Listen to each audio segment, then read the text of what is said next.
UPTV.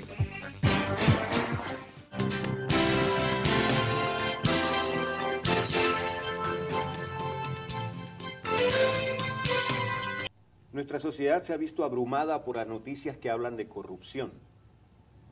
Incluso se habla de funcionarios del anterior gobierno y algunos de este gobierno, incluso empresarios que se ven involucrados en esta temática. Pero ¿cómo puede afectar la economía del país esta corrupción?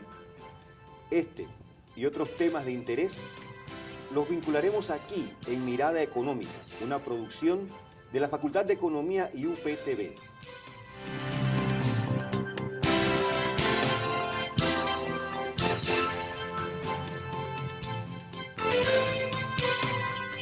Amables televidentes, bienvenidos. Soy Armando Rodríguez y como hemos hablado, vamos a conversar sobre lo que es el tema de la corrupción. Para este efecto hemos traído a nuestro invitado, el profesor Gersan Joseph, quien es catedrático de la Facultad de Economía. Bienvenido, profesor. Profesor Joseph, ¿qué es corrupción? O para que lo entienda el panameño de a pie, ¿cómo podemos definir la corrupción? Bien, ante todo, gracias por la entrevista. La corrupción es una descomposición social, pero también se da en países desarrollados y países subdesarrollados. La corrupción es un cáncer que invade a la sociedad, pero también puede ser producto del deterioro institucional o lo que nosotros hemos llamado osteoporosis institucional. La corrupción se da entre el sector privado y el sector público y muchas veces la discrecionalidad de los funcionarios públicos permite que se pongan en asocio con funcionarios del sector privado o inversionistas privados, pero con el marco de la globalización esto ha aumentado. Es decir, ahora hay redes internacionales que buscan lugares donde haya flexibilidad legal, donde haya posibilidades de hacer negocios rápidamente y sobre todo se da con la inversión pública, sobre todo por proveedores, el aumento de costos, los llave en mano, todo este tema de temas de financiamiento y también se da paralelamente con la corrupción el lavado de dinero.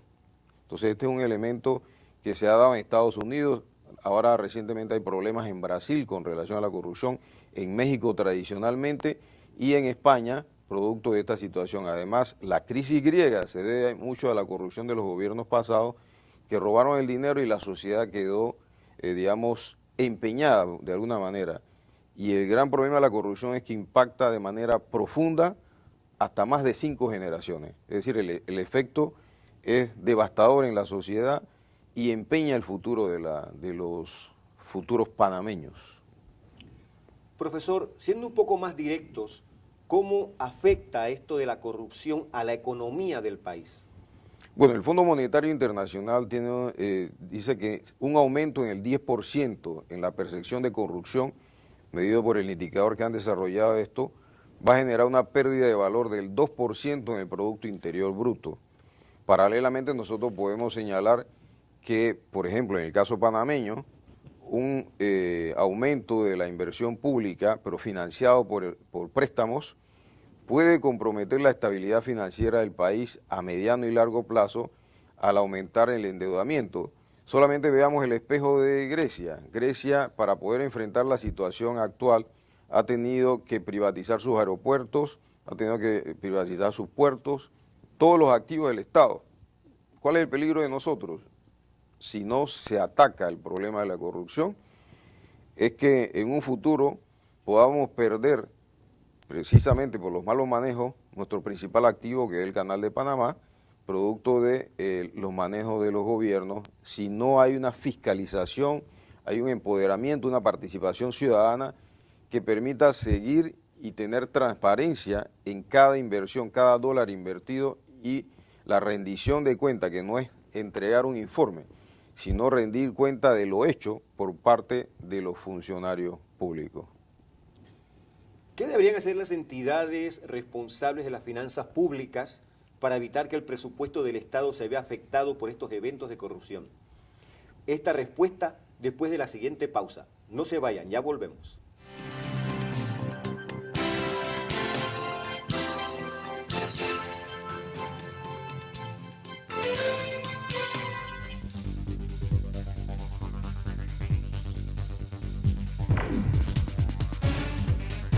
UPTV. ¿Sabías que la población que vive en áreas distantes como las indígenas ya no tienen que salir de sus comunidades para ir a la universidad? Pues la Universidad de Panamá ha creado nuevos centros en esas áreas para que la población tenga acceso a la educación superior.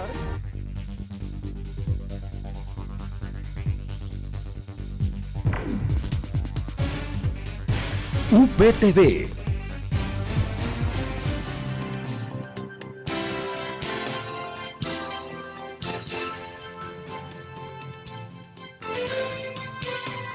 Profesor Gersán, ¿qué deberían hacer las entidades responsables de las finanzas públicas para evitar que el presupuesto del Estado se vea afectado por estos eventos de corrupción?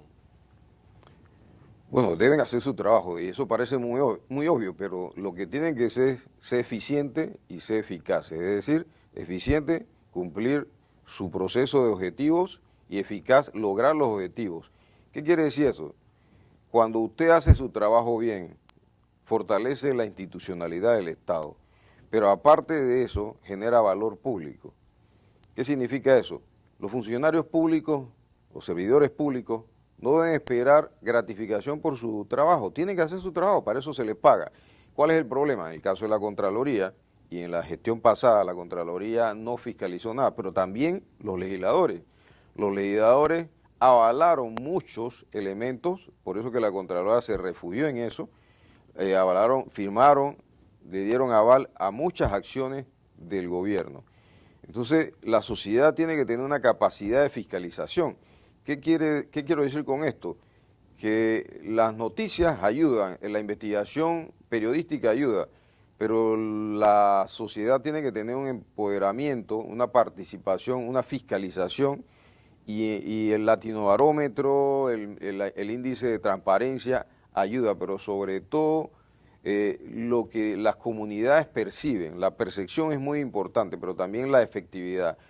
Muchas veces se ha dado el caso de que las fidelidades se compran regalando jamones, regalando algún tipo de esto, y entonces la gente es un poco más laxa en criticar.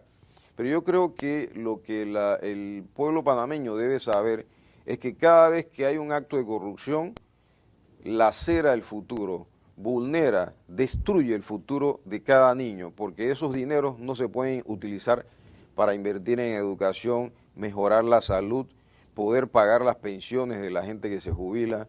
Todo esto empeña el futuro de nuestros adultos mayores, de nuestros niños discapacitados, de nuestros niños en estudio, y lo que hace es probablemente cortar posibilidades y generar un clima social probablemente de violencia, de inestabilidad política. En alguna oportunidad escuchamos una conferencia donde el expositor decía, por ejemplo, que en la sociedad japonesa no existía lo que llamaban los ladrones. Puso un ejemplo donde una señora tenía un puesto de verduras y dejaba una cajita donde dejaba todo el dinero. Las personas tomaban las verduras, echaban el dinero, si tenían que cambiar, cambiaban el dinero y se retiraban. Y el nieto le pregunta al abuelo, pero abuelo, ¿le van a robar el dinero? Y le decía, no. Pero ¿cómo que no? Si él deja el dinero solo. Dice, es que aquí no hay ladrones. Pero ¿cómo que no hay ladrones? Porque aquí hay que usar la inteligencia. Con eso daba a entender que la corrupción no se fomentaba luego en la política o luego en los gobiernos. Allá simplemente se daba el fruto de la corrupción. Que la corrupción iniciaba era en el hogar, en la familia. ¿Qué cree usted de esto? Bueno, realmente pongo el ejemplo de China. En China, que son 1.300 millones, cualquier acto de corrupción se paga con la vida. Y eso puede sonar extremo para nosotros, pero usted se imagina que un acto de corrupción, y no estoy justificando porque no creo en la pena de muerte, pero usted cree que un acto de corrupción en donde los casi 4 millones de Panamá representan solamente un regimiento, pero un acto de corrupción en China va a afectar al menos a 900 millones de personas. Usted sabe el impacto profundo de eso. Entonces ellos cortan de raíz el mal. En nuestras sociedades, lastimosamente, hay una flexibilización y no por falta de educación, porque si usted recuerda, las personas más decentes y más honestas eran los campesinos ignorantes. Esos eran los que más regían, porque la familia se regía por un código. Puedo ser pobre, pero no soy ladrón. En la medida en que la sociedad entra al hedonismo, a la adoración, a la mercancía, al fetichismo de la mercancía, es decir, a querer tener en vez de ser, en esa medida se van deteriorando y se van relajando los valores sociales.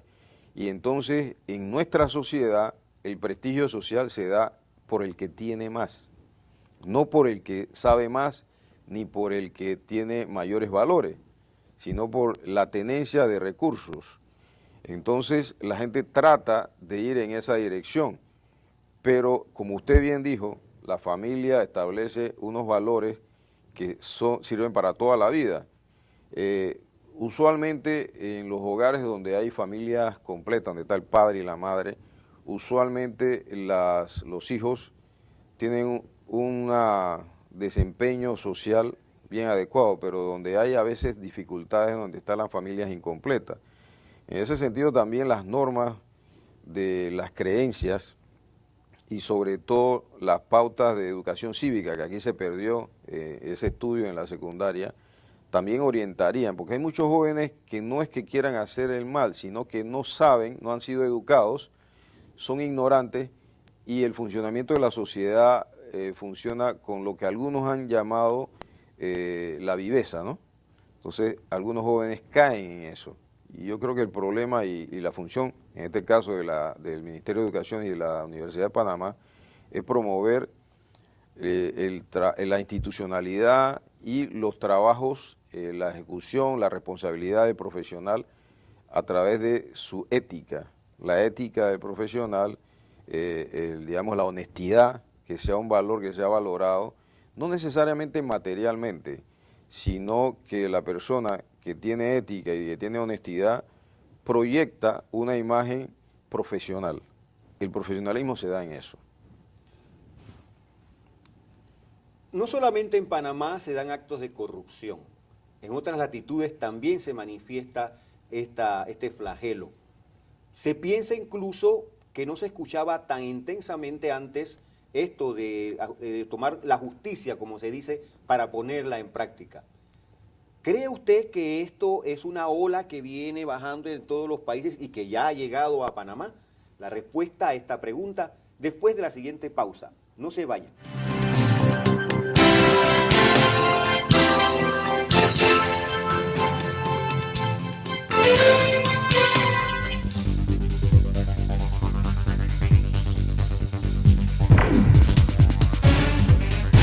UPTV. ¿Sabías que científicos de la Universidad de Panamá hacen investigaciones para producir el suero antiofídico y para combatir el veneno de los escorpiones?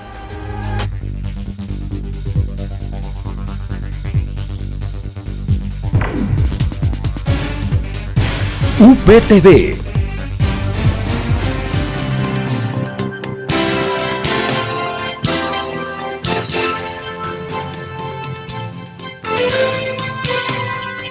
Profesor, estábamos hablando de que no solo en Panamá se dan los actos de corrupción, también en otras latitudes se ha manifestado este flagelo. Sin embargo, pareciera como si fuese una moda que la justicia se esté haciendo cargo verdaderamente de estas situaciones.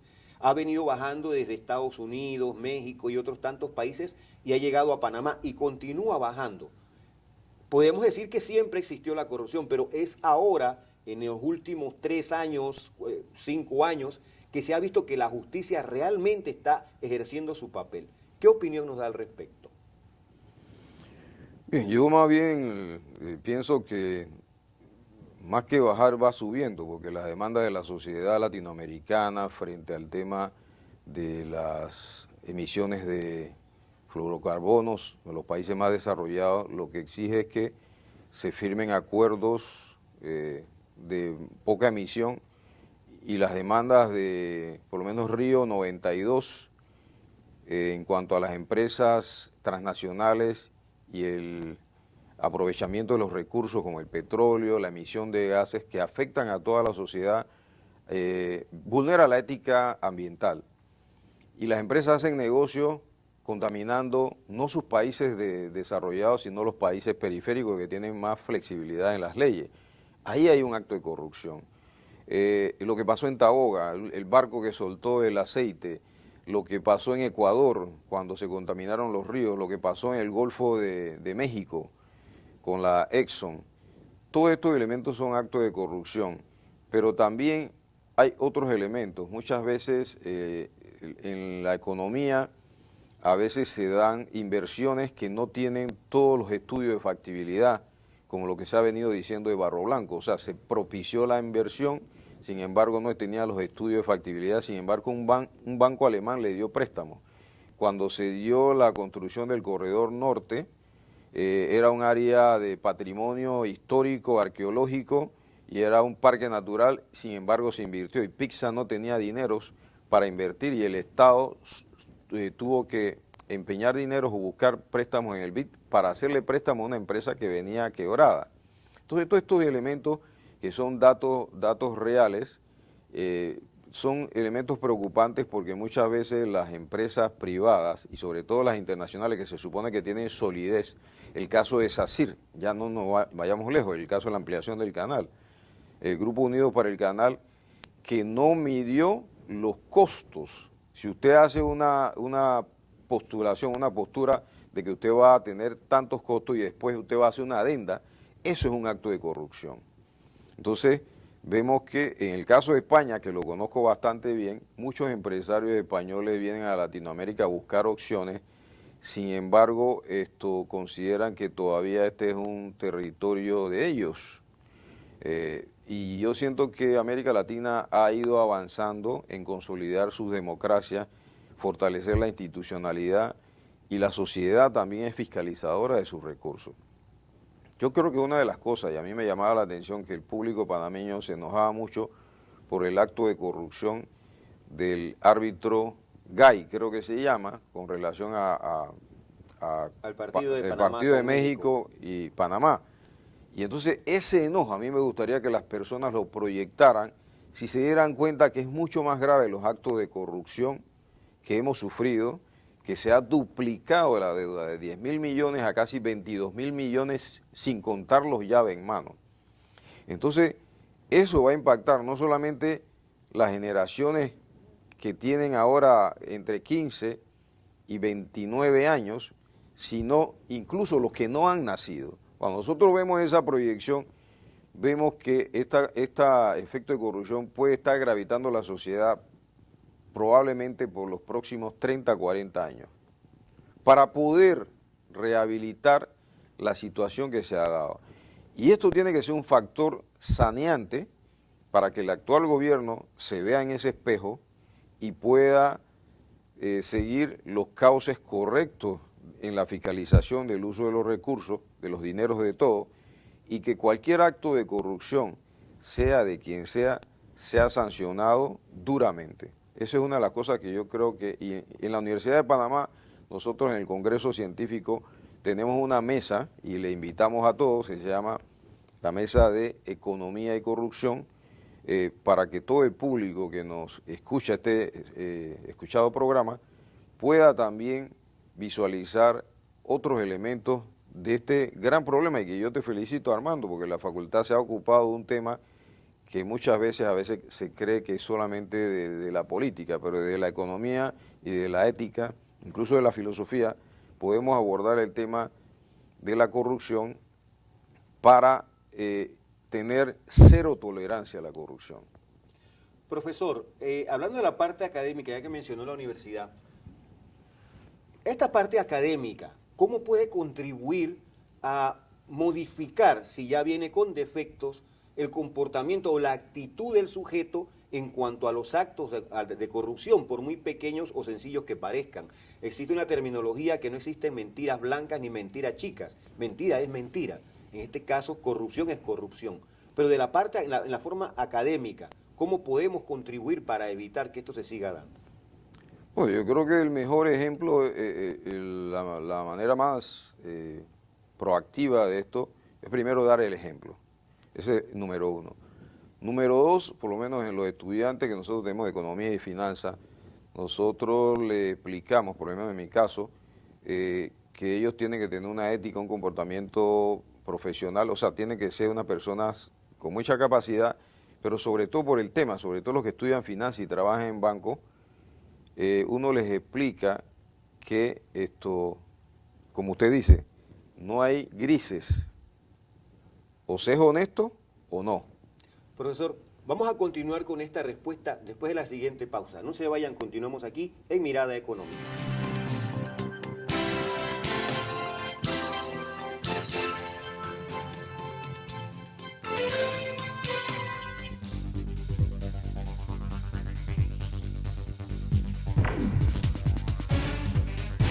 UPTV.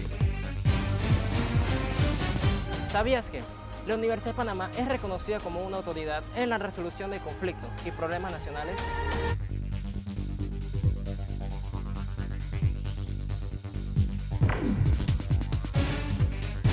UPTV.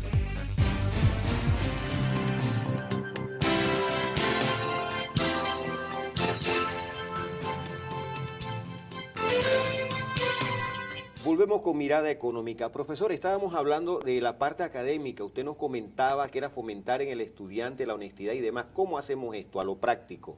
Bueno, como usted había dicho en un bloque anterior, esto viene de casa. Nosotros lo que hacemos es reforzar.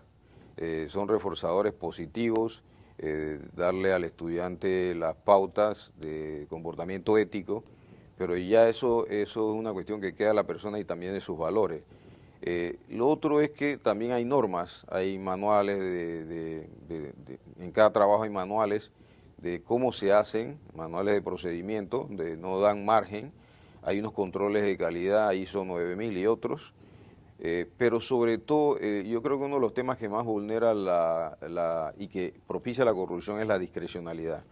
Cuando el funcionario público tiene discrecionalidad, o por ejemplo, vamos a hablar un caso, cuando hay un concurso por una posición y alguien tiene un favorito del tribunal, si esa persona no se comporta éticamente y favorece indirectamente a la persona, es un acto de corrupción, porque no está ganando la persona que tiene las mayores capacidades, sino la que ha sido favorecida. Entonces, cualquier acto de favorecimiento es un acto de corrupción porque no se está dando transparentemente. Yo soy de los que considero que hay que fortalecer la institucionalidad de todas las instituciones públicas, incluso la institucionalidad privada, porque usted ha visto que en esto, para que personas, funcionarios públicos depositaran dineros en los bancos, tenía que haber un empleado del banco corruptible.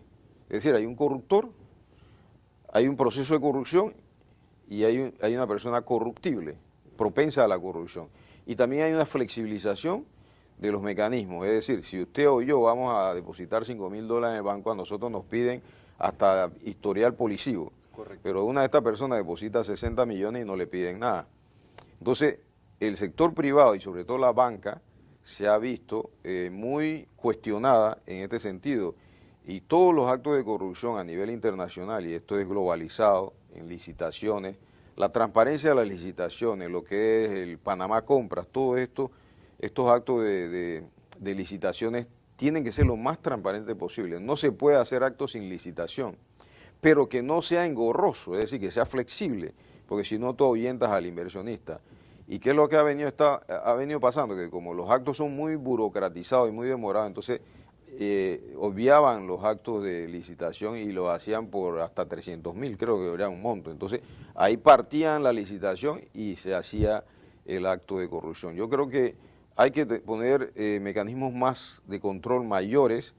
La sociedad tiene que estar como veedora, fiscalizadora de sus recursos, porque son los recursos públicos, y creo que la ley debe dar ejemplo en estos actos de corrupción comprobados, porque por ahora todo es presunción de inocencia.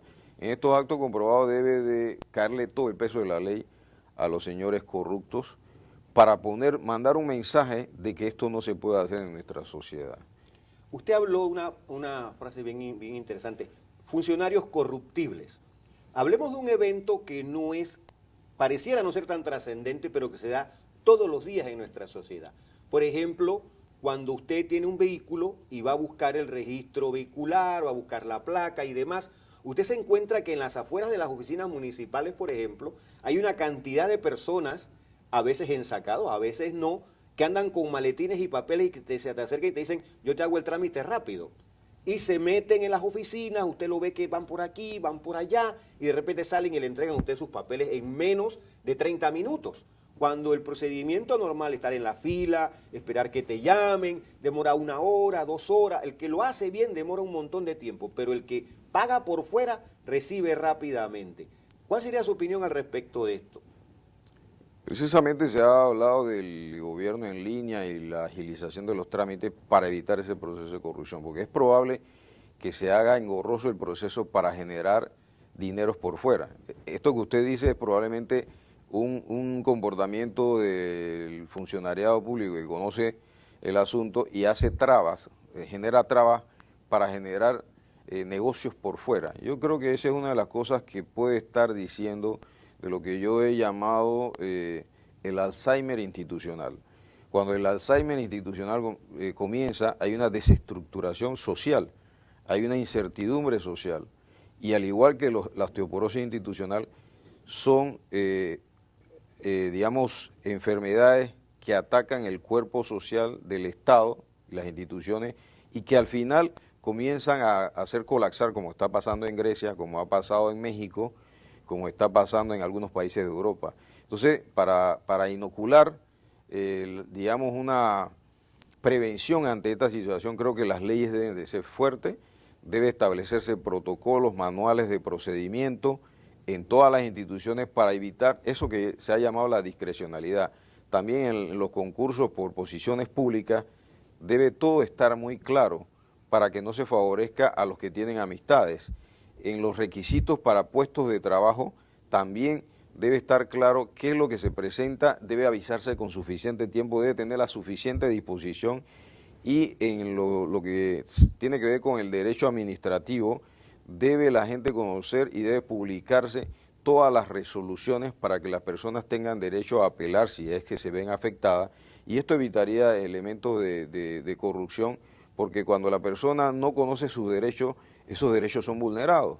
Pero también debe haber una instancia de asesoría, de informe, para que las personas sepan cuáles son los pasos, los trámites que deben hacer, y no solamente sufrir las consecuencias, sino debe ser una institución saneante. ¿Cuál es esta institución? Yo creo que un poco la Defensoría del Pueblo, la Dirección de Transparencia Internacional, y todas estas instituciones que tienen que ver con digamos, la provisión o, digamos, prevención de la corrupción, del proceso de corrupción, porque la corrupción también genera crisis.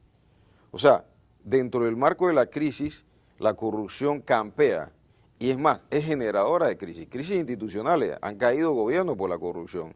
Lo que está pasando, como le dije, en Brasil es solamente un elemento, pero en América Latina, precisamente por el tema de discrecionalidad, por el tema del nepotismo, que también es corrupción, todos estos elementos confluyen y hacen un factor, lo que se llamó la tormenta perfecta, y se combinan todos y al final causan eso que he llamado Alzheimer institucional, que es la desestructuración de la institucionalidad del Estado y que pone en peligro la democracia, porque después de esa situación vienen los fascismos, la dictadura, las cosas que no queremos para nuestro país. Bueno, profesor, hemos llegado al final de nuestro programa. Esperamos, amigos televidentes, que toda esta rica información que hemos recibido sirva para comprender los efectos de la corrupción en la economía de un país. Muchas gracias, profesor, por acompañarnos. Muchas gracias a usted. Y a ustedes por recibirnos en sus hogares. Los esperamos en un próximo programa aquí en Mirada Económica.